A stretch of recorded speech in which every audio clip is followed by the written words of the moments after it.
Selamat sore, Oma Opa. Kita akan membahas hari ini mengenai mengenal sindrom geriatri.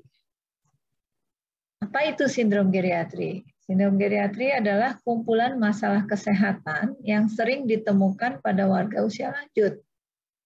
Bersifat khas untuk warga usia lanjut dan harus diperhatikan keberadaannya dalam memberikan terapi pada warga usia lanjut. Nah, kadang-kadang ini bukan suatu penyakit yang lalu ada langsung satu obatnya, tetapi memerlukan penanganan holistik, tidak hanya dengan obat. Nah, ini yang disebut sindrom geriatri ini macam-macam. Mulai dari gangguan pendengaran, gangguan penglihatan, kurang gizi, kemudian ada sulit BAB, kemudian ngompol, infeksi, imobilisasi, yaitu tirah baring lama, iatrogenesis, yaitu penyakit akibat tindakan medis, instabilitas dan jatuh, kemudian penurunan fungsi kognitif atau pikun, demensia. Kita ada bahas sedikit-sedikit di antara semua ini. Gangguan pendengaran. Biasanya karena penuaan. Jadi tulang-tulang pendengaran itu mulai kaku. Sehingga sulit mendengar. Nah, namun perhatikan adanya kotoran telinga. Seringkali kotoran telinga ini kelewatan. Apalagi kalau sudah tidak bisa membersihkan sendiri. Kenapa tidak bisa? Mungkin tangannya kaku atau tangannya bergetar-getar. Nah, jadi dibantu kalau misalnya sudah tidak bisa membersihkan sendiri, dibantu. Kenapa? Sebab kalau sudah ada gangguan pendengaran, ini opa-omanya bisa depresi karena merasa dikucilkan. Kadang-kadang mudah marah dan curiga. Oh, itu kenapa senyum-senyum? Ngomongin saya ya, suka begitu. Nah, kemudian kadang-kadang bisa ditolong dengan hearing aid. Hearing aid itu yang biasa suka berdenging. Nah, cuman alat bantu dengar itu tidak sama dengan telinga kita. Itu buatan manusia. Semua buatan manusia itu kurang sempurna. Jadi kadang-kadang kalau disuruh pakai, kenapa sih nggak mau pakai? Padahal kan kalau pakai kita bisa ngomongnya lebih gampang. Nah, yaitu karena tidak sempurna. Jadi kadang dipakai lalu berdenging, kadang dipakai lalu bergema. Nah, itu yang memang sulit. Apalagi kalau barangnya sudah dibeli jutaan, suka marah-marah keluarganya. Sudah dibeli kok nggak mau pakai. Jadi kalau mau beli yang kira-kira seminggu, kalau dikembalikan bisa kembali uang sedikit begitu ya. Kalau enggak rugi, beli langsung semua, habis itu nggak mau dipakai. Nah, kemudian gangguan penglihatan. Biasanya karena katarak. Nah, hanya saja perhatikan, ada penyakit yang mempengaruhi mata. Nah, itu kencing manis atau hipertensi. Mata apa yang dipengaruhi adalah syaraf mata, yang di bagian belakang yang kita bilang retina. Nah, kalau ternyata memang kata dokter matanya, oh ini katarak, harus operasi, jangan ditunda-tunda. Karena mata kalau kabur itu mudah jatuh. Lalu penerangan rumah juga harus cukup supaya tidak jatuh tersandung atau terpeleset. Seringkali kalau katarak itu seperti ada hordennya. Jadi kalau penerangannya nggak cukup besar, tidak terlihat. Nah, kemudian ini Indonesian tidak mau makan. Nah, tidak mau makan ini bisa macam-macam. Tapi jangan lupa bahwa merupakan salah satu gejala infeksi pada lansia. Sehingga penting untuk segera ditangani. Penyebab lainnya mungkin karena giginya ada yang sakit atau tidak ada gigi. Nah, atau ada efek samping obat yang membuat mual. Atau efek samping obat itu membuat lidahnya pahit. Atau pasiennya belum BAB. Jadi penuh, kembung perutnya, nggak bisa diisi. Atau ada keganasan, tumor misalnya. Nah, yang terakhir kita bicarakan soal depresi. Nah, jadi jangan bilang tidak mau makan karena ogohan, tidak mau makan karena depresi, tidak mau makan karena stres. Jangan itu dulu yang diomong. Cari dulu penyebab yang lain. Lalu jangan sampai kurang gizi. Jangan bilang, oh iya tidak mau makan sehari, 2 hari, tunggu saja sampai sebulan, 2 bulan. Nah, itu nanti keburu kurang gizi. Konstipasi atau sulit BAB. Nah, penyebabnya biasanya kalau pada lansia kurang gerak. Karena banyak tiduran, banyak duduk, kurang olahraga, atau kurang makan banyak buah atau sayur. Ya, kalau dikasih buah atau sayur suka dilepeh-lepeh, Dok. Ya, perhatikan apakah memang giginya bisa atau tidak. Kalau tidak bisa pasti dilepeh. Jadi kalau giginya sudah mulai nggak ada atau banyak yang goyang, nah, tolong buah atau sayurnya di blender aja. Nah, blendernya tapi yang enak ya campurannya. Jadi jangan semua di blender jadi satu, nggak bisa muntah nanti. Campurannya yang enak biasanya apa? Biasanya jeruk, misalnya sama pakcoy, sama nanas, nah itu enak. Nah, kalau dicampur misalnya pakcoy sama durian itu nggak enak, jadinya malah mual. Nah, kemudian kurang minum.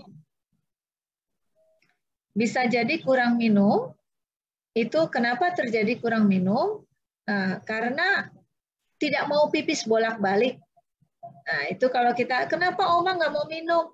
Ya repot, Cuk, kalau ke WC bolak-balik, WC-nya jongkok, atau WC-nya jauh, atau belum sampai WC sudah ngompol. Nanti mantu saya marah. Nah, itu makanya yang seringkali mereka mengurangi minum. Terus obat-obatan. Ada obat-obat nyeri, itu seringkali bisa bikin BAB sulit. Atau obat mah juga ada yang bisa bikin BAB-nya sulit. Atau gangguan fungsi jantung paru. Nah, kenapa bisa begitu? Kalau gangguan jantung paru ini seringkali membuat opa-omanya sesak napas. Jadi baru jalan sedikit, sesak. Baru berdiri sedikit, sesak. Baru ngeden sedikit, sudah sesak. Sementara kalau BAB-nya keras, ngedennya harus lama dan panjang. Selama ngeden lama dan panjang, itu kan kita tidak bisa napas. Kalau nggak percaya, coba sekarang napas sambil ngeden. Nah, yang bisa nanti dapat hadiah. Nah, jadi karena tidak bisa, pasti waktu dia ngeden, itu napasnya berhenti. Nah, waktu napasnya berhenti itu dia akan sesaknya bertambah. Jadi untuk pasien-pasien yang gagal jantung atau parunya bermasalah, kalau ini BAB-nya keras, itu neraka. Karena dia tidak bisa mengeluarkan sendiri. Kemudian yang kadang-kadang keliru. Orang-orang bilang, oh dikasihlah obat. Golongan bisakodil. Supaya BAB-nya lancar. Mungkin termakan iklan, ya itu yang laksansia iritatif itu. Sebaiknya dihindari. Kenapa? Karena itu bisa mules berlebihan, akhirnya gelisah. Nah, kalau sudah mules berlebihan, diminum obat itu mules, akhirnya ribut. Minta obat supaya jangan mules. Kan bingung. Sebenarnya mau dibikin mules apa enggak? Jadi bingung. Nah, jadi lebih baik jangan kasih yang itu. Nah, terus kalau sudah beberapa hari, biasanya BAB-nya itu sudah keras. Jadi mau dikasih obat diminum, dimasukin, itu sama aja. Kalau udah keras, harus dibantu. Dibantunya bagaimana? Dikorek atau disemprot pakai minyak dari bawah. Nah, supaya lebih mudah keluar. Kalau pakai obat, adanya mules doang, tapi nggak keluar. Nah, urusan ngompol. Ini bukan sesuatu yang normal. Jangan bilang, oh udah tua ngompol ya normal. Enggak. Nah, ini berarti harus dicari penyebabnya. Dan obatnya bukan Pampers. Seringkali kalau mahasiswa saya berani ngomong, itu dikasih Pampers aja, Dok. Selalu saya bilang, ya oke, saya punya Pampers gratis ini.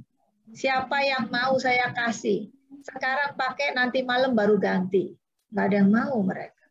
Kenapa? Karena bau, lembab, tidak nyaman. Nah, mereka setelah dikasih tahu gitu ya, oh iya ya, jadi jangan suruh pakai Pampers dulu ya. Lalu kalau memangnya ada ngompol, jangan mengurangi minum. Kenapa? Karena kencingnya nanti tambah kental. Lalu akhirnya infeksi. Lalu harus bilang sama dokternya, jangan malu. Apalagi kalau sampai ngompolnya itu membuat luar biasa kacau. Artinya apa? Luar biasa kacau itu. Saya sampai kepleset kompol saya sendiri. Nah, itu hati-hati. Itu harus bilang. Untuk apa dok bilang? Itu kan dokter jantung. Saya kasih tahu, ada obat-obat tertentu yang membuat pipisnya bisa ngompol. Jadi, sampaikan sama dokternya, dokter, tolong dilihat obat-obat yang dokter kasih itu, apakah ada yang membuat saya ngompol ya? Kok saya jadi nggak keburu sampai ke WC udah keluar duluan? Ya, mau nyambung tidak nyambung, pokoknya tanya saja. Sebab obat itu ada yang membuat bisa ngompol. Kemudian infeksi. Nah, infeksi itu seringkali gejalanya tidak jelas pada lansia. Nah, kalau biasanya kalau yang muda gejala infeksi itu demam, tapi pada lansia gejala utamanya tuh tidak mau makan. Demam tidak selalu harus ada. Dan sumber infeksi yang banyak itu infeksi paru dan saluran kemih. Nah, proses penyembuhannya itu tidak tergantung pada obat saja, tapi nutrisi penting. Jadi kalau makannya tidak diperhatikan, nggak sembuh-sembuh itu infeksinya. Nah, kemungkinan infeksi paru sebenarnya bisa diperkecil dengan apa? Dengan vaksin flu dan vaksin pneumokokus. Jadi seandainya saya khawatir saya infeksi, nah jangan lupa vaksin, ya. Tidak hanya vaksin COVID saja, ya. Kemudian iatrogenesis. Iatrogenesis ini apa? Penyakit yang timbul akibat tindakan medis. Apakah tindakan medis itu berupa pembedahan? Belum tentu. Tindakan medis itu bisa berupa pemeriksaan. Misalnya, disuruh USG perut. Lalu USG perut bagaimana caranya? Ya, USG perut itu caranya puasa. Terus minum air putih yang banyak, terus tahan kencing. Nah, tapi yang namanya orang kan ada yang bisa puasa, ada yang tidak. Mungkin puasanya juga kelamaan. Jadi yang terjadi gula darahnya ngedrop, pingsan. Nah, itu iatrogenesis. Nah, bisa juga diberitahu oleh dokternya, oh ini oma ini ada tekanan darah tinggi, jangan makan garam. Nah, akhirnya tidak makan garam. Garamnya jadi melorot, kejang-kejang. Nah, itu iatrogenesis. Nah, kebanyakan yang urusan dengan iatrogenesis adalah obat.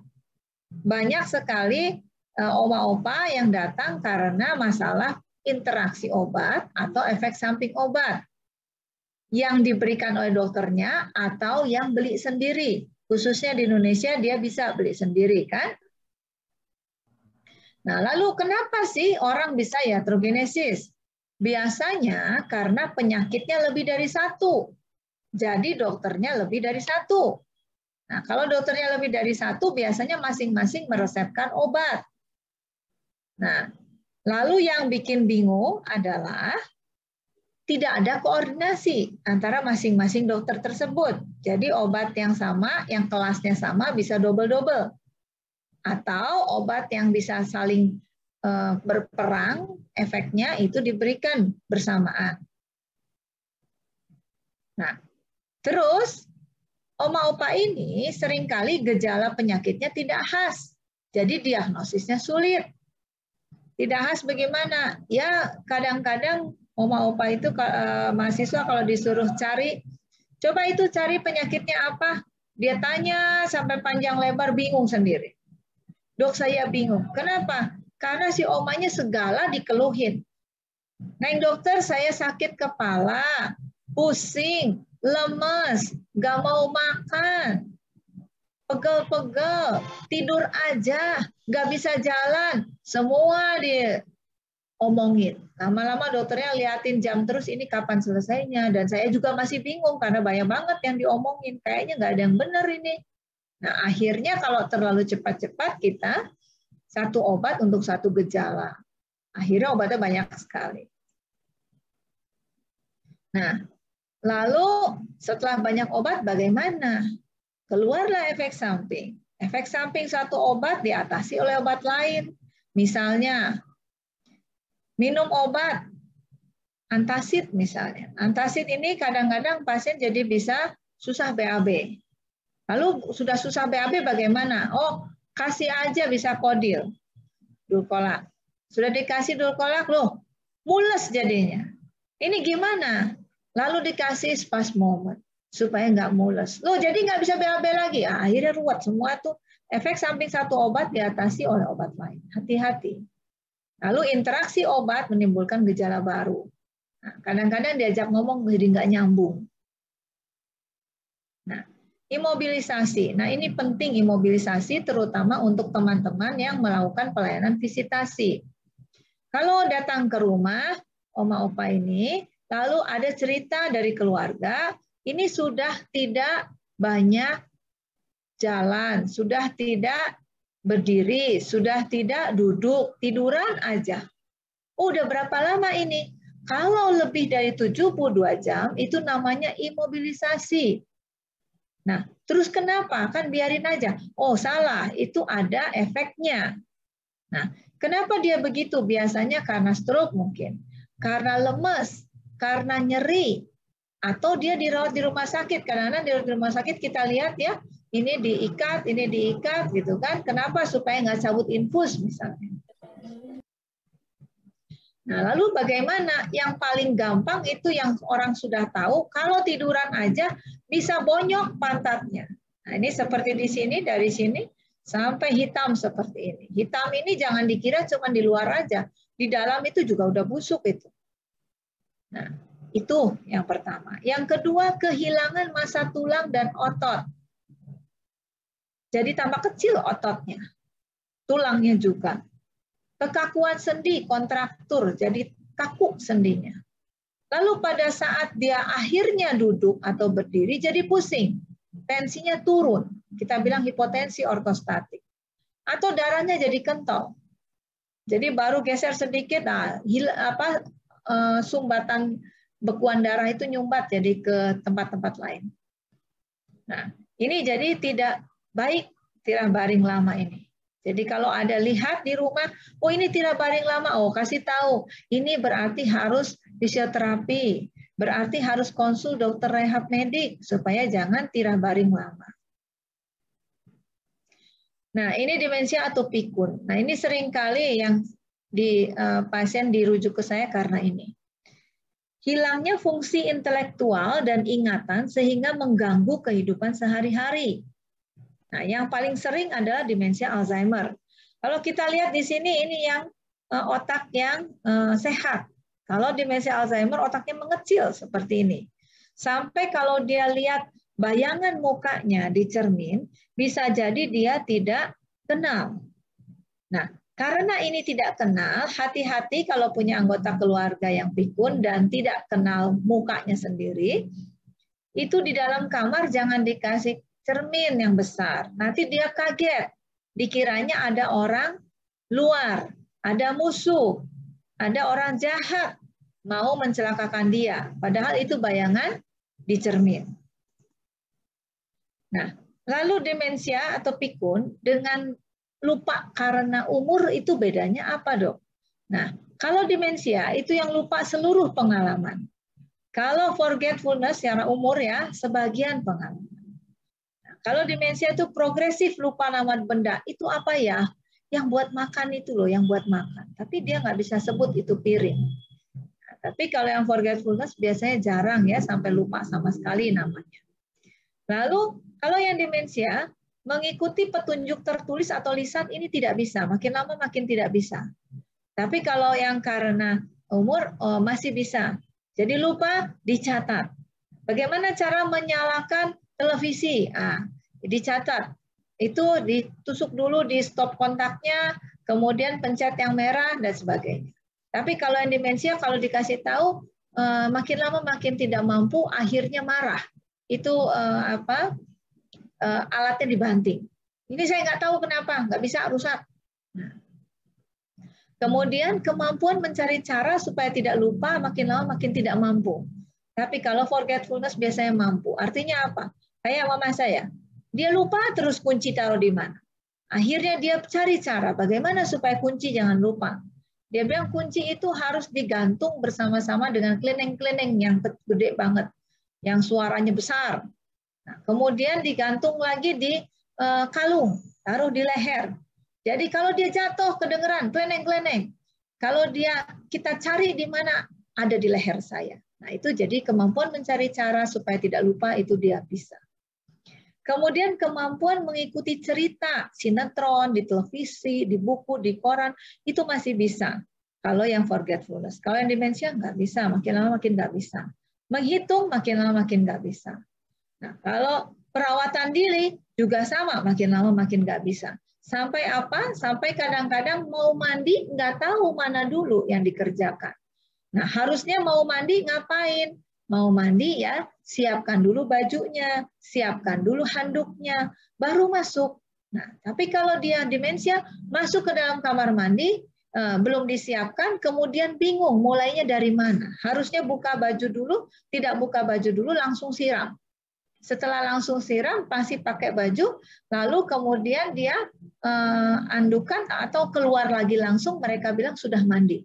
Nah, ini yang menjadi perawatan dirinya terkendala dan akhirnya bolak-balik panuan, jamuran, dan sebagainya. Nah, lalu ada satu yang seringkali saya minta dipelajari supaya apa? Jangan keliru. Ada yang namanya delirium. Delirium itu pseudodemensia. Pikun palsu. Kok pikun bisa palsu bagaimana? Nah, pikun palsu ini namanya delirium. Delirium itu sebenarnya terjadinya hanya suatu episode. Kalau itu diperbaiki, ditangani segera, episode ini akan membaik. Lalu kembali lagi bagus. Jadi pikunnya tidak menetap. Nah, kalau keluar delirium ini tadinya biasa orang yang sopan, tidak pernah marah dan sebagainya. Pada saat dia delirium, dia bisa marah, bisa mukul. Hati-hati, kenapa? Karena dia tidak sadar. Ya, nah ini harus dimengerti. Seringkali orang Indonesia melihat seperti ini lalu bilangnya, oh orangnya disantet dokter, oh orang ini diguna-guna, orang ini kemasukan roh jahat. Nah, biasanya yang sering kali dipanggil memang pertama rohaniwan untuk mendoakan. Tapi harus mengerti bahwa kalau delirium ini bukan disantet ya, ini memang sesuatu penyakit yang harus dibereskan dan ditangani di rumah sakit, bukan nanti-nanti atau bukan suruh dukun yang datang. Nah, apa itu faktor risikonya delirium? Biasanya laki-laki, terjadi pada laki-laki, usia sangat lanjut, ada gangguan pendengaran, ada gangguan penglihatan, jadi gampang bingung. Nah, ada dasarnya mungkin demensia atau pikun, dan biasanya banyak penyakit. Nah, lalu dengan seperti ini mudah terjadi delirium, tapi tidak akan terjadi kalau tidak ada pemicunya. Nah, pemicunya adalah infeksi, obat-obatan, ketidakseimbangan garam tubuh, kurang cairan, kurang oksigen, ada nyeri, tidak bisa BAB, atau pipisnya tidak bisa keluar, sehingga penuh kandung kemihnya, atau serangan jantung, atau stroke, atau pindah lingkungan, pindah rumah. Biasanya karena anaknya lebih dari satu, lalu semua anak ingin ngurus oma opanya, ngurus bapaknya, ngurus ibunya, ingin berbakti, jadi pindah-pindah rumah, bingung jadinya nih oma opanya. Nah, lalu yang lainnya jatuh. Ini seringkali jadi masalah. Kenapa? Karena merupakan keluhan terbanyak di rumah sakit dan bisa berakibat serius. Nah, seringkali kalau langsung dibawa ke rumah sakit, lalu biasanya pertanyaannya ada yang patah, ada yang luka, ada gegar otak, nggak ada. Oh, kalau nggak ada ya udah pulang aja. Nah, pulang aja betul, tetapi harus dievaluasi kenapa dia jatuh. Jangan sampai pulang aja lalu lanjutkan, ulangi saja jatuhnya sampai ada yang patah. Itu kan nggak sopan. Nah, jadi meskipun tidak luka, tidak boleh dianggap enteng. Harus dicari kenapa dia jatuh. Nah, penyebabnya itu macam-macam. Bisa karena lingkungan, bisa karena obat, bisa karena penyakit, bisa karena matanya nggak kelihatan, bisa karena kelemahan tungkai bawah, atau pemilihan alat bantu jalan yang salah. Nah, alat bantu jalan ini sebenarnya harus didiskusikan dengan dokternya. Jangan asal pakai alat bantu jalan warisan nenek moyang. Nah, ini seringkali kan kalau di Indonesia seringkali begitu. Lalu bagaimana mencegah jatuh? Nah, yang penting pemilihan alat bantu jalannya jangan warisan. Tanya sama dokternya, sudah betul belum? Nah, kadang ada yang dibantu dengan seperti ini. Ada yang pakai roda 4. Ada yang begini saja. Nah, kalau tidak stabil, berdiri aja tidak stabil, hati-hati jangan pakai yang ini, nanti nyuksruk. Ya kan? Nah, jadi lebih baik pakai yang ini, gitu kan? Nah, lalu pencegahan jatuh, modifikasi lingkungan rumah. Seringkali rumah itu penerangannya mungkin kurang, atau di tangganya nggak sama tingginya tangga, atau terlalu tinggi anak tangganya. Nah, jadi anak tangga itu harus tingginya kurang dari 18 cm. Lebarnya 26 sampai 30 cm. Ini rumusnya begitu, katanya insinyur. Tapi di Indonesia ini susah. Seringkali apa yang dikerjakan oleh insinyurnya, nah, karena sebenarnya bukan salah insinyurnya, tapi salah keluarganya karena pinginnya kayak gitu. Ini dari sini saya dikasih tahu ini ya kayak gini. Kenapa mereka menentukan tingginya anak tangga begini kalau di Indonesia. Dari sini ke sini tingginya berapa? Lalu tanya sama orang yang ahli Hong Shui. Harusnya jatuhnya anak tangganya berapa? Oh, jangan 13. Jatuhnya harusnya 10. Nah, lalu jarak ini, anak tangga ini ditentukan dari yang disuruh ahli Hong Shui-nya. 10 ya udah, tinggi itu dibagi 10. Nah, itulah tinggi anak tangga. Nah, itu ruwet jadi. Akhirnya jadi berantakan kan? Karena tidak sesuai kaidahnya. Kemudian seringkali oma opa itu jatuhnya bukan di atas, tapi di bawah. Dikiranya udah nyampe bawah. Ternyata belum, masih ada satu. Jadi selalu kita bilang, kalau bisa ini pinggirnya ini harus ada kontras ya, pinggirnya anak tangga. Kemudian ini yang paling bawah ini harus kontras juga lantainya. Jangan samain sama lantainya anak tangga yang terakhir. Jadi orang bisa tahu, oh ini udah nyampe, oh ini belum, masih ada. Ya.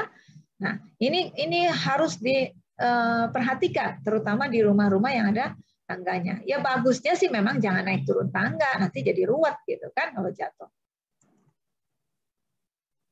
Nah, lalu kemudian tempat favorit untuk jatuh adalah toilet. Jadi makanya toilet bantu supaya toilet itu aman. Nah, biasanya kita suruh ada pegangannya di pinggirnya. Nah, kalau seandainya jauh dari tembok seperti ini, lalu pegangannya bagaimana? Mungkin tidak perlu pegangan yang dipasang di dinding, tetapi dikasih komod. Komod itu yang biasa kalau dijual di Sakura Medical itu yang buat pispot duduk itu loh. Nah, cuman kalau itu pispot duduk ini ditaruh di kamar, ini bawahnya ada ember. Nah, kalau ini embernya dilepasin, lalu ditaruh di atasnya toilet. Kenapa? Karena di sini ada pegangannya. Nah, kemudian kalau ini bisa dinaikkan, tinggi rendahnya bisa diatur sesuai dengan oma opa yang pipisnya. Kenapa? Kalau terlalu rendah, susah berdirinya nanti dia. Nah, jadi kita seringkali, loh kok udah pakai toilet, masih di atasnya pakai komod. Ya, karena untuk membantu berdiri. Nah, Kalau mandi bagaimana? Sama, duduk juga. Ini ada showernya. Ya. Nah, kemudian bagaimana? Biasanya kalau sudah jatuh dan cedera sedikit ataupun tidak cedera, tetap kita evaluasi di senior klinik. Kenapa? Supaya jangan terulang lagi jatuhnya. Sekali selamat belum tentu yang kedua, ketiga selamat. Nah, terutama evaluasi obat. Jangan sampai obat itu membuat risiko jatuh meningkat. Lalu selain itu, kita juga kasih tahu, oh kakinya nggak boleh kaku. Makanya dibantu pergelangan kakinya diputar-putar supaya lemas. Kemudian juga ini seperti ini kita suruh melawan. Nah, kakinya melawan. Jadi supaya lama-lama betisnya, ototnya kuat. Atau langsung pakai elastic band seperti ini sehingga tidak perlu bantuan orang lain. Nah, lalu kalau lama-lama bosen dok yang seperti itu. Nah, kadang-kadang kalau bosen kita berkerjakan dengan senam sambil duduk seperti ini.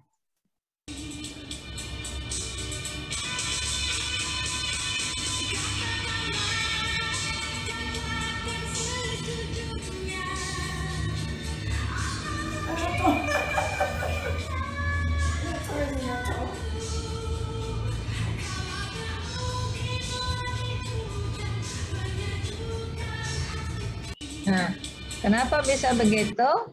Nah, karena memang kita biasanya berusaha supaya semuanya anggota tubuh digerakkan. Jadi jatuh itu kadang-kadang bukan hanya urusan dengan kaki, tapi urusan juga dengan tangan. Karena kalau tangannya kaku, gaya jalannya akan berbeda dan lebih mudah jatuh. Karena kalau keseimbangannya tidak benar, langsung tidak bisa nahan. Nah, jadi kita sebagai langkah pencegahan jatuh, salah satunya tangannya harus kuat. Nah, itu tadi kakinya pakai elastic band, ini tangannya pakai elastic band.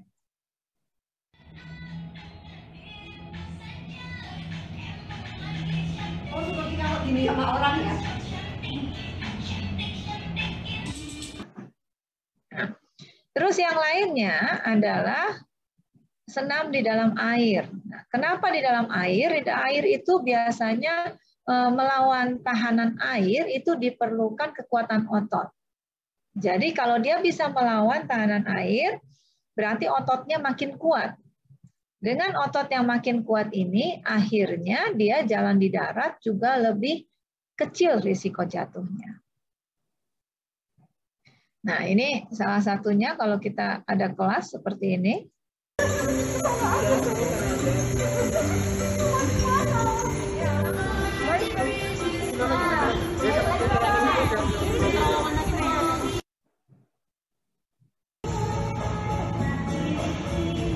Nah, ini punggung itu harus fleksibel.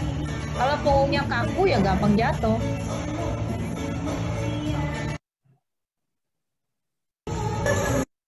Nah, jadi setelah kita bahas semua, lalu untuk apa sih kita harus mendeteksi sindrom geriatri ini? Nah, sebenarnya karena terutamanya urusan dengan uang. Karena kalau tidak terdeteksi secara dini, akhirnya kondisi tambah jelek. Akhirnya yang terjadi adalah uang lebih banyak keluar. Itu satu. Kemudian yang kedua, supaya lebih mandiri. Orang bilang sehat, nggak mungkin lah dok, orang udah tua. Iya, tapi maksudnya bugar dan mandiri. Supaya apa? Supaya kalau sudah, meskipun sudah tua, tapi dia tidak menyusahkan keluarga. Ya, terima kasih. Mungkin saya kembalikan ke MC. Terima kasih Bu Dokter. Wah, luar biasa ya pemaparannya lengkap ya. Nambah pengetahuan kita semua yang ada di sini yang hadir ya. Mungkin di sini juga ada yang didampingi oleh anak-anak. Ini cocok banget ya buat mereka ketahui juga ya untuk anak-anak yang masih bersama orang tua, mendampingi orang tua ya. Nah, di sini saya akan membuka satu sesi tanya jawab.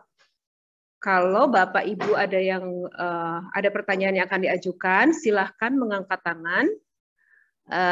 Nanti saya akan panggil namanya, baru buka mic-nya ya, bisa berbicara. Silakan, saya persilahkan.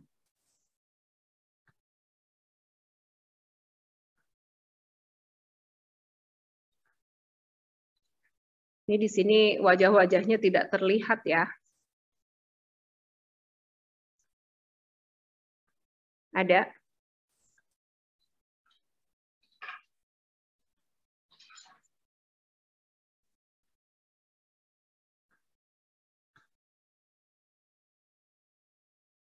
Di sebuah atau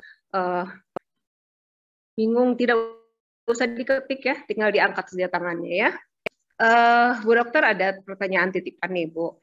Usia saya itu belum masuk usia 60, tetapi akhir-akhir ini terkadang mengalami kayak ingatan yang terputus Bu. Lupa apa yang sudah barusan terjadi itu, lupa gitu loh Bu. Misal sedang mengendarai kendaraan, lalu akan sadar ketika misal ada di lampu merah, tapi dia lupa barusan lewat jalan mana, seperti itu Bu. Apakah dengan kondisi seperti ini saya harus mulai berkonsultasi atau seperti apa Bu? Ya, jadi memang kalau ada kekhawatiran kok kayaknya saya tidak seperti biasanya, terus sering lupa-lupa dan sebagainya, itu memang lebih baik dievaluasi. Kalau memang belum tua, ya silakan evaluasinya di dokter syaraf. Nah, tapi kalau sudah usia lanjut, itu disarankan evaluasinya itu di senior klinik. Kenapa? Karena kalau usia lanjut dengan yang muda itu beda. Usia lanjut itu sudah mulai ada gangguan penurunan fungsi organ. Jadi harus dipertimbangkan segala sesuatunya. Tapi kalau yang masih muda, organ-organnya masih bagus. Jadi tidak perlu banyak pertimbangan. Kalau dibiarkan bisa semakin mengarah lebih berat nggak? Maksudnya lebih parah nggak dok? Ke demensia yang itu. Kalau dibiarkan, memang itu bisa progres. Nah, kalau dia sendiri menyadari ada yang tidak betul, itu harus segera memang dilihat kenapa. Biasanya yang paling sering itu kita temukan itu karena vaskulernya jelek. Jadi pembuluh darah yang memasok nutrisi ke otak itu jelek. Kenapa bisa begitu? Ya mungkin dia merokok, mungkin kolesterolnya tinggi, mungkin tekanan darahnya tinggi, mungkin gula darahnya tidak terkendali, mungkin ada gangguan irama jantung sehingga ada bekuan darah yang nyasar masuk ke situ. Nah, ada juga yang kemarin kita dapat itu dia ada sinusitis, sehingga sinusitisnya bikin polipnya lumayan besar sehingga mengganggu aliran udara masuk, terutama kalau lagi tidur. Sehingga pada saat lagi tidur dia turun oksigennya. Kemudian sel otaknya sehingga ada beberapa yang mati gitu. Itu sedemikian parah sehingga pas dia tiba-tiba bisa bangun, terus dia bingung sebelahnya itu anaknya dia tapi nggak kenal. Dia kenalnya itu ada musuh gitu, lalu anaknya mau dibunuh. Berat itu ya dok ya kalau memang dibiarkan ya dok. Terima kasih dokter jawabannya. Ini dok ada juga yang bertanya apakah dokter bisa menjawab juga. Di sini dokter saya mau tanya, dokter praktek di Immanuel hari apa dan jam berapa? Konsultasi pribadi rupanya dok. Ya, jadi pasien-pasien kita itu biasanya bukan seperti pasien lain ya. Kalau pasien lain kan nunggu setengah jam, 1 jam, oke lah, nggak masalah.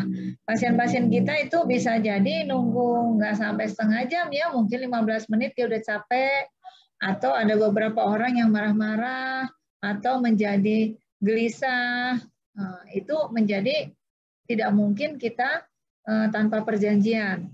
Jadi memang kita mintanya tolong perjanjian dulu, sehingga ya nggak terlalu antri, kemudian juga nyaman. Artinya bahwa jangan nanti belum ada persiapan lalu datang. Karena persiapannya macam-macam, tergantung dengan penyakitnya apa. Misalnya, dok ini nggak mau makan. Oh kalau gitu, waktu nanti datang ke poliklinik, tolong bawa ya makanan dari rumah sedikit, terus minumannya juga bawa sedikit. Karena apa? Karena kita mesti lihat pada saat dia makan dan minum, itu di klinik, itu dia bisa menelan tidak?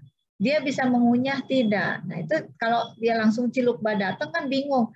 Makanan nggak ada, minuman nggak ada. Kadang-kadang beli sih bisa aja, tapi kadang-kadang nggak cocok atau takut kotor atau apa segala macam kan jadi bingung. Ya. Atau misalnya bawa baju ganti ya, karena mungkin ini BAB kan susah. Mungkin kita keluarkan BAB-nya ada yang kena. Nah kalau nggak dikasih tahu dulu kan, orang datang ke rumah sakit, ke poliklinik kan jarang-jarang bawa baju ganti kan. Nah, jadi biasanya kita minta hubungin dulu deh perawat saya, lalu kemudian nanti dijelaskan baiknya itu tanggal berapa, hari apa, kemudian jam berapa. Jadi supaya, dan apa aja yang dibawa. Kadang-kadang harus dibawa misalnya pemeriksaan ronsen sama lab darah yang dulu-dulu, bawa ya, jangan lupa. Atau kalau dia sudah tebal, udah pindah-pindah rumah sakit banyak, kita bilang, tolong kirim dulu deh, biar kita pelajari dulu. Karena kalau datang langsung pelajari sebesar ini kan habis waktu saya, kan? Atau kadang-kadang, obatnya banyak dok, ada 21 macam. Ya udah, coba kirim dulu deh obatnya apa aja supaya saya pelajari dulu. Karena kalau enggak, bawa obat 21 macam, kita liatin satu-satu habis waktu lagi, kan? Baik, dokter. Terima kasih. Tapi satu lagi, dok. Itu janjian dengan dokternya gimana nih, dok? Saya tulis di chat room aja nomornya ya. Oke, baik. Silakan Ibu Wahyuni dan Ibu-ibu yang lain ya yang butuh, yang memerlukan nomor kontak dokter. Silakan. Masih ada nggak ibu-ibu yang, ibu bapak yang mau bertanya? Kesempatan. Baik. Saya mau bertanya. Siapa ini? Bentar ya. Saya lihat Sofia. ya. Bu Sofia, silakan Bu. Bu, dokter, sebaiknya kalau bagi Usinda, berapa lama itu harus cek lab? Apakah setelah dia kerasa sakit baru cek lab, atau sebaiknya misalnya setahun sekali atau setengah tahun sekali? Bagaimana menurut dokter sebaiknya? Terima kasih. Ya, cek lab ini seringkali memang dipakai oleh lab-lab di luar rumah sakit sebagai bisnis. Jadi kadang mereka bilang, oh harus berapa bulan sekali. Sebenarnya begini, tergantung dari kondisi penyakitnya. Jadi kalau misalnya, contoh mama saya, dia nggak ada penyakit gula, nggak ada hipertensi, nggak ada penyakit jantung. Nah, lalu berapa lama sekali dia cek lab? Dan apa yang dicek? Tergantung kondisinya. Pada saat ini dia kondisinya memang sedang diobati osteoporosisnya. Nah, bagaimana? Kita kasih obat. Nah, selama kasih obat itu tidak boleh kalsium dan vitamin D-nya tidak normal. Nah, jadi oleh karena itu setiap kali kita infuskan obat, kita cek dulu. Nah, berapa lama sekali? Tergantung, kalau infus obatnya setahun sekali, kita cek setahun sekali. Kalau infus obatnya 3 bulan sekali, ya 3 bulan sekali. Tergantung dari kondisinya. Nah, cuman yang perlu diperhatikan adalah seringkali, karena namanya juga bisnis, lab-lab luar itu seringkali mendorong-dorong orang cek labnya sering, meskipun dia tidak punya penyakit apa-apa. Nah, yang seringkali didorong-dorong oleh mereka adalah cek kolesterol dan gula darah. Nah, itu kenapa saya tahu, karena waktu kira-kira beberapa tahun yang lalu, waktu kita penelitian pada warga usia lanjut, ada 200-an lebih deh orang usia lanjut di Bandung, ya bukan pasien ya, yang jalan-jalan di lapangan Tegalega, Ganesa, Pesabuga itu mereka semua rata-rata, oh dok saya tahu loh kolesterol saya berapa, kemarin baru cek. Tapi waktu kita tanya, ibu tahu nggak kreatininnya berapa? Karena kreatinin itu penting, itu fungsi ginjal, Bu.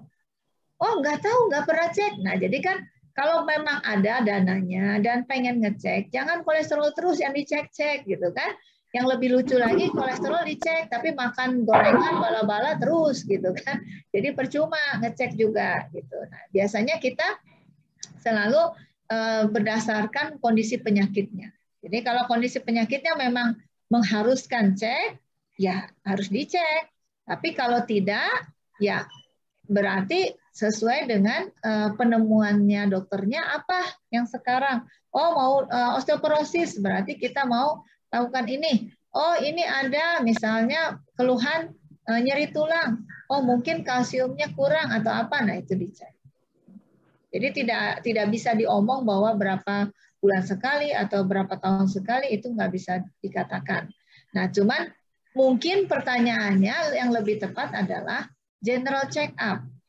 Nah, kalau general check up, kadang-kadang kalau yang di rumah sakit itu general check up, itu buat general check up, saya bilang buat general check up pegawai, calon pegawai.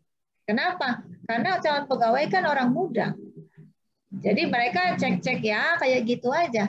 Tapi kalau seandainya general check up untuk yang tua, yang lansia, itu tidak mungkin hanya misalnya ronsen, cek darah, USG, nggak bisa begitu. Kenapa? Karena yang fungsi kognitifnya, ingatannya kan nggak dicek. Nah, terus kemudian bagaimana cara jalannya, apakah sudah mulai risiko jatuh, itu juga nggak dicek. Nah, jadi general check up itu baiknya kapan? Di general check up kalau tidak ada kondisi penyakit apa-apa setahun sekali. Nah, berdasarkan apa? Berdasarkan yang mereka sudah tetapkan kalau di Taipei begitu. Jadi di Taipei itu orang katanya ya itu diundang. Jadi per RT per apa itu diundang untuk general check up yang lansianya. Nah, setahun sekali. Saya tanya, emang mau ya? Kalau orang Indonesia kayaknya nggak mau deh. Takut ketahuan penyakitnya. Ada juga yang, ya begitu kan biasanya. Ada juga, tapi orang Taipei tidak katanya. Senang dia kalau menanti-nanti kapan saya general check up supaya saya bisa diperbaiki apa yang perlu diperbaiki. Nah, kalau orang Indonesia, kapan dia senang kalau dipanggil untuk general check up? Kalau mau naik haji, nah itu senang. Ya kan? Tapi sisanya, wah takut nggak mau gitu kan? Oke, terima kasih. Dok, saya mau tanya, Dok. Iya, silakan Bu Hayuni. Dokter, saya mau tanya.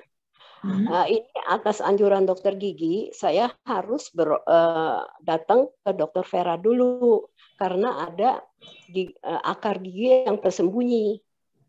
Saya pernah sama dokter waktu saya umur 70, dokter ada bilang akar saya ada tersembunyi. Terus kan saya langsung cabut di Immanuel.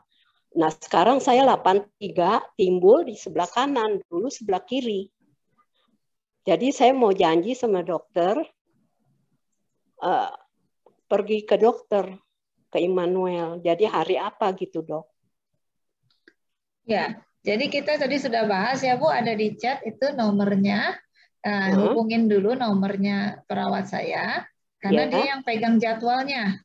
Oh, jadi kenapa kita minta dihubungin seperti itu? Tadi kita udah bahas, satu pasien itu kira-kira evaluasinya antara 30 sampai 60 menit.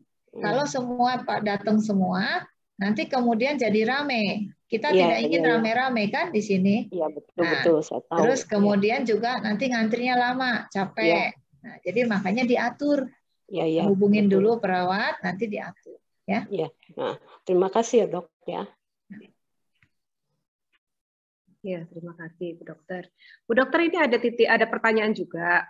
Bagaimana membantu mendampingi suami atau istri demensia karena kadang bingung menghadapinya? Gitu Dok. Bagaimana Dok? Memang iya sih Dok, membingungkan. Sebenarnya itu harusnya satu topik sendiri. Waktu itu pernah saya mintakan, tapi kelihatannya dari pihak gereja bilang kayaknya nggak ada yang butuh. Ya udah kalau gitu. Nah, nanti kalau seandainya kita memang ada keperluan dan kebutuhan, nah mungkin akan lebih baik kita buat lagi satu sesi, karena itu tips and triknya tuh sulit kalau dibahas sekarang.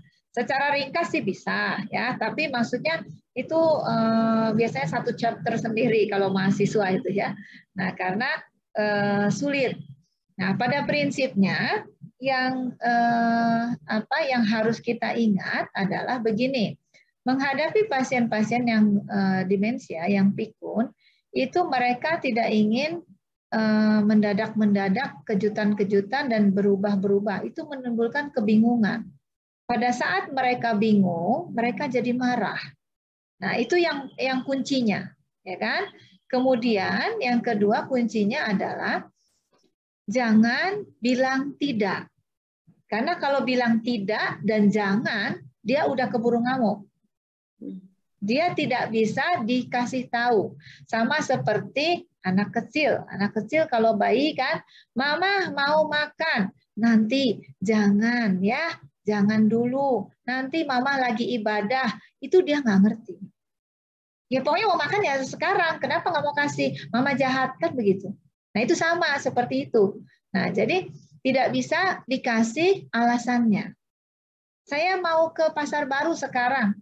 Ma, ini udah udah sore, pasar barunya juga udah mau tutup. Ya pokoknya saya mau ke pasar baru sekarang. Ya itu, jadi nggak bisa dibilang jangan. Nah, jadi biasanya kita bilangnya bukan jangan, tetapi kita belokkan. Misalnya, saya mau ke pasar baru sekarang. Oh iya, ke pasar baru ya, mau apa? Mau beli baju? Oh iya, kalau gitu ganti baju dulu dong, itu kan piyama. Nanti ke pasar baru pakai piyama, diketawain orang. Dikira nggak punya duit buat beli baju. Yuk, sekarang ganti baju dulu. Ya, ganti baju dulu ya. Baju apa maunya, merah atau kuning? Yang kuning bagus loh. Kemarin ya, itu si Ibu Lina, itu beli baju yang merah. Beli bajunya di ini loh, di online sekarang. Pakai komputer loh, Mah. Komputernya itu bisa nanti begitu klik gitu nanti dia datang. Jadi kita nggak usah repot, Mah. Nah, terus udah gitu sekalian ada makanan ini yang bisa diklik-klik juga meskipun agak nggak nyambung ya. Ini makanannya bisa diklik-klik juga nih. Apa? Suka mie bukan ini? Si Mama suka mie. Yuk kita beli mie sama suekyo enak pisan tahu nggak? Yuk terus sambil makan ya. Nanti dia lupa urusan ke pasar barunya. Nah, jadi seperti itu intinya mah. Tapi ya memang nggak semudah itu gitu ya. Nah, kemudian memang yang lain-lain kadang-kadang harus butuh dalam tanda kutip penterjemah. Penterjemah itu begini. Dok, itu suami saya bedegong. Kalau disuruh mandi, nggak mau. Kudu diseret 5 orang baru mau mandi. Kan bedegong, dok. Bau. Nah, kita mesti cari tahu kenapa sih dia nggak mau mandi. Nggak bisa kita omong-omong, nanti kamu ada kuman, nanti kamu panuan, gatel ini. Nggak bisa, nggak masuk di kepala dia. Jadi kita harus cari tahu dulu kenapa dia tidak mau mandi. Nah, pada sebagian besar kasus saya melihat kenapa dia nggak mau mandi, itu waktu dikonsul ke saya, adalah pada saat mandi, itu salah melepas baju atau salah melakukan manuver sehingga nyeri. Jadi kan namanya mbak, namanya keluarga kan nggak tahu kalau tangannya nggak boleh diginiin atau digituin karena dia bekas stroke misalnya. Tangannya udah begini, udah lama, lalu main dipaksa aja begini. Nah, akhirnya kan sakit. Sakit kan menggigit dia. Akhirnya kan dia mengasosiasikan mandi itu sakit. Jadi ngapain saya mesti mandi gitu. Nah, itu makanya kita butuh penterjemah dalam tanda kutip, yaitu dokternya. Kenapa dia sih nggak mau mandi gitu kan. Nah, jadi nggak segampang yang, ya Bu itu mah harus sabar. Nah, saya mau kasih tahu ya sabarnya nggak cukup gitu. Kalau ada orang bilang harus sabar, pentungin aja itu ya. Makanya kalian kalau aktivis, kalau hamba Tuhan hati-hati jangan bilang ya kamu harus sabar ini itu. Ya betul memang. Dan kalau mereka nggak sabar, udah pasti mereka udah quit, udah cerai sama orang itu gitu kan. Tapi kan kenyataan bahwa mereka masih di situ, masih ngurus, pasti mereka sabar. Jadi instead of saying kamu harus sabar gitu ya, pasti mereka sabar ya, doain aja, doain ya. Doanya apa? Doanya yang paling banyak itu kita minta doanya supaya diberi cinta kasih oleh Tuhan supaya masih tetap mencintai meskipun orangnya begini dan begitu. Karena itu tidak mudah mencintai orang yang kurang ajar, ya kan? Ya, kurang ajar tapi kan bukan keinginan dia gitu ya. Kurang ajar karena dia nggak suka, maksudnya dia nggak ngerti gitu loh. Karena dia pikun jadi dia nggak ngerti. Misalnya gini, ditanya sama temennya, itu siapa? Nunjuk istrinya, tapi dia lupa itu istrinya. Dia bilang nggak tahu, nenek-nenek udah jelek peot lagi. Nah, kan susah gitu kan, jadi marah, tersinggung. Ada lagi, itu siapa? Itu mah pembantu. Nah, kan jadi marah lagi. Oh, istri salah bilang pembantu. Jadi kan ribut kan seperti itu. Iya, terima kasih dokter. Memang harus kuat usahanya ya dok. Sedangkan banyak memang saya saksikan juga usia pasangannya juga memang yang mendampingi juga sudah tidak mudah ya dok ya, untuk mengurus diri sendiri juga dia butuh usaha gitu loh, butuh kesabaran. Sekarang harus mendampingi pasangan yang seperti ini, luar biasa ya. Ya mungkin lain kali ada pemaparan lebih lanjut ya dok ya, kita dalam ternyata tuh kalau yang tentang pendampingan seperti ini ya dok ya. Tapi ini kayaknya ya untuk pasangan suami istri yang sekarang juga sebenarnya buat anak-anaknya bagus sekali dok, ini topiknya dok ya, buat anak-anak opa oma di sini gitu ya. Halo, saya mau tanya lagi satu, boleh? Ya, silakan Bu Sofi, masih ada waktu. Ini dok, kalau misalnya makan obat dating, darah tinggi dan obat kolesterol, nah apakah itu boleh? Kalau udah nggak terlalu tinggi, di stop sendiri. Nah, kalau misalnya rada pusing, ya makan lagi. Atau bagaimana sebaiknya cara makan obat yang benar? Bagi opa-oma kadang-kadang nggak ngerti dalam hal ini. Kalau misalnya dia darah tinggi, harus tiap hari atau bagaimana? Nah, tolong.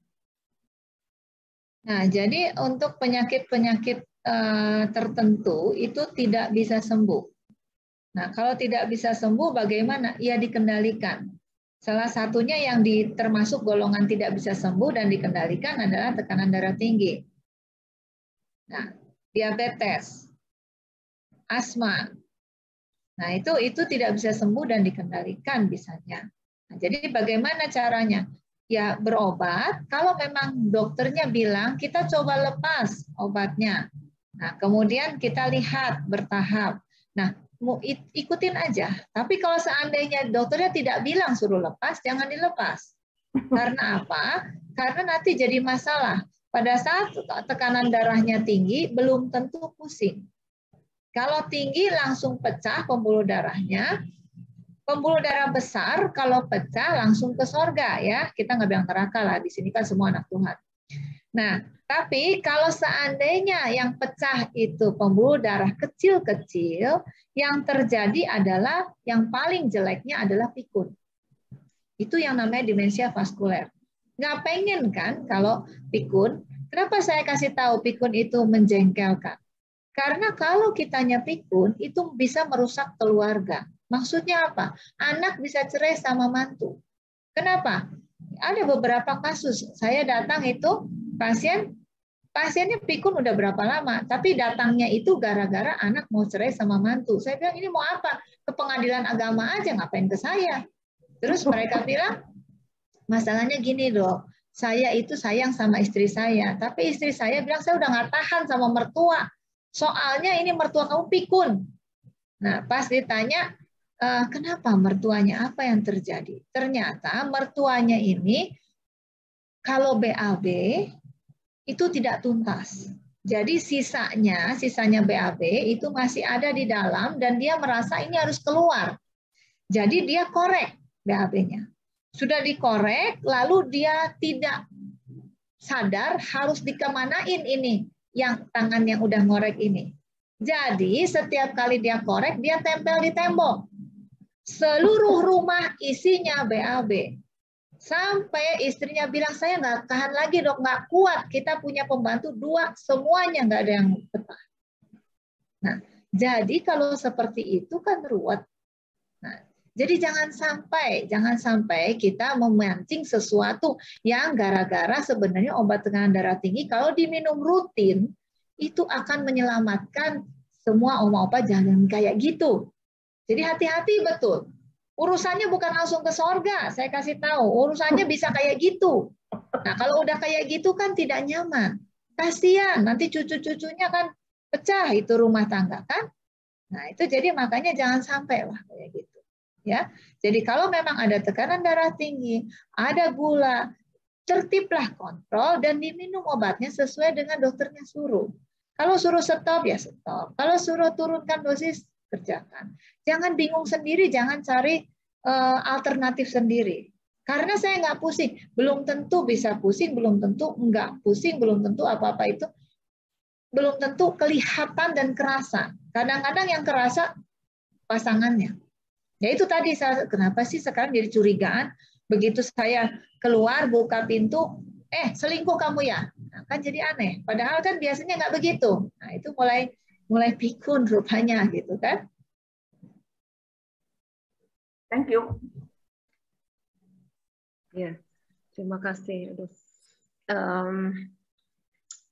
Opa Uma ingat ya, seperti yang dokter bilang, minum obat rutin. Kalau mau berhenti atau mau mengurangi dosis, konsultasi ke dokternya ya. Jangan sampai nanti ujung-ujungnya nyusahin anak-anaknya ya. Aduh, luar biasa ya. Baik, satu lagi pertanyaan, sebenarnya sudah mau habis nih. Satu lagi pertanyaan saya buka. Mungkin ada yang mau bertanya lagi. Kalau tidak ada, kita akan tutup. Saya hitung 3 ya. 3, 2, 1. Nggak ada ya? Kita tutup. Dokter, Bu Dokter, terima kasih banyak untuk pemaparan Bu Dokter. Bukan hanya untuk Oma di sini, saya juga memang yang mau menjelang usinda mungkin ya Dok ya. Tapi ini pengetahuan yang penting banget buat saya gitu ya. Meskipun saya sudah tidak punya orang tua, papa, mama maupun ibu mertua, tapi saya juga harus menjaga tadi mengantisipasi bagaimana caranya supaya nanti usia indah saya tuh masa-masa usia indah saya bisa lebih berkualitas Dok, nggak nyusahin banyak orang. Terima kasih Dokter. Mungkin ada yang mau disampaikan Dok sebagai closing statement? Silakan Dok. Ya, intinya sih begini, seringkali yang terjadi adalah oma-opa itu merasa belum parah sakitnya, belum sakit. Jadi meskipun sudah tahu ada gula, sudah tahu ada tekanan darah tinggi, sudah tahu ada asma, itu tidak diobati. Nah, sebenarnya kalau sudah punya BPJS, nah itu kan ada obat-obat yang memang ditanggung, ada yang tidak. Nah, tentu saja kalau mau pakai fasilitas itu ada aturannya. Nah, kemudian aturan itu bukan digariskan oleh diri sendiri, pasti digariskan pemerintah. Jadi tolong kalau memang itu sulit, kok repot ya, mesti ini, jalanin aja, hadapi aja kalau memang mau ambil fasilitas itu. Nah, jangan terus potong kompas datang ke apotek, saya minta obat ini dan itu. Nah, hati-hati, nanti keliru itu, nanti belum pas gitu kan, penyakitnya apa, obatnya apa, belum tentu benar, nah nanti jadi kacau, ya kan? Nah, jadi seringkali begitu, nggak mau antri, ya nggak bisa. Saya dulu waktu di Australia pun, kalau yang namanya BPJS di sana, yang antri ya antri sesuai dengan aturan seperti itu. Mau profesor juga antri, karena saya sampai ngomong itu profesornya antri, iya antri. Dan antrinya itu untuk operasi katarak itu lebih parah daripada di Indonesia loh. Indonesia antri operasi katarak mungkin nggak sampai 2 bulan, di sana bisa sampai 2 tahun loh. Jadi makanya jangan bilang di sono enak di sini enggak, belum tentu. Tergantung juga apa yang dihadapi gitu. Jadi jangan komplain soal BPJS gini dan gitu, lumayan lah ada BPJS. Tapi memang mereka tidak semua cover. Ya bisa dimengerti lah, semua cover ya gimana, rakyatnya banyak sekali kan susah. Nah, jadi kalau mau pakai itu ikuti aturannya. Kalau nggak mau pakai jangan beli obat sendiri. Ya kan kita punya Elite Medical Center yang saya tahu itu harganya kan nggak terlalu gede kan, nggak terlalu tinggi. Nah, kualitas baik, saya pernah di sana, jadi saya tahu kualitasnya baik. Jadi jangan underestimate, oh itu punya gereja. Enggak, itu kenapa jadi murah? Karena ada subsidi gereja. Kan? Nah, jadi nanti mereka misalnya ada perlu mau mengirim atau merujuk, mereka akan kasih tahu. Jadi jangan, paling tidak kalau mau berobat dan itu pengen bayar sendiri, paling tidak ke Elim Medical Center deh. Jangan terus beli-beli sendiri di toko obat atau apotek gitu ya.